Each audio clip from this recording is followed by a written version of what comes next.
po ipaalam sa inyo na simula po ngayon, hanap po ako ng boyfriend ko, kaya nandito po ako ngayon sa Belgium. So,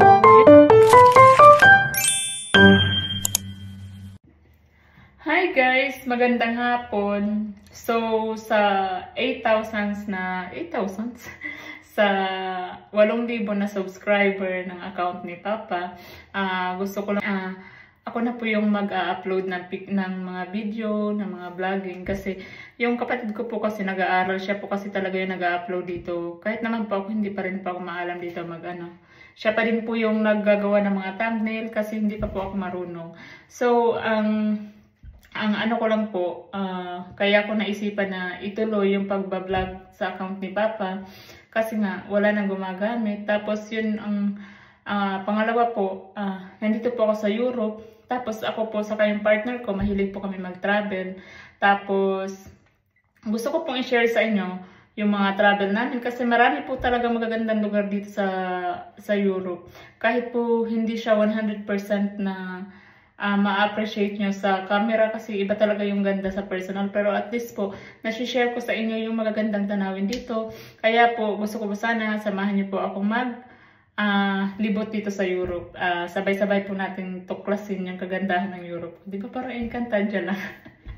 Tapos yun na nga po, sana po katulad ng pagsuporta niyo sa account ni Papa, dati nang siya pa yung nag-upload, sana po suportahan niyo din po ako.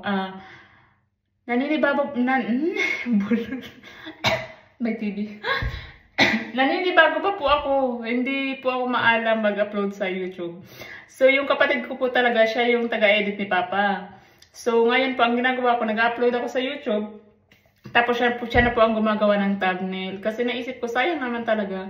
May 8,000 na subscriber, tas walang nag-upload. Diga po. Yung iba nga, hirap na hirap maka 1,000.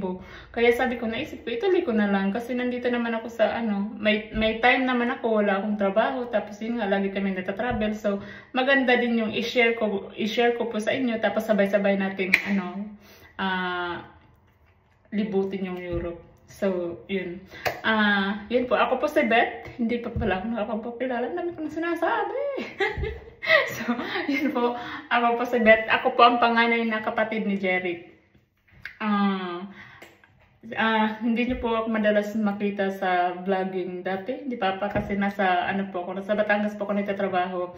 Tapos ngayon po, kinuha na po ako ng... So, yun lang po. Sana supportahan niyo po yung pag-upload ko ngayon sa YouTube ni Papa. Yun lang po. Maraming salamat. Bye-bye.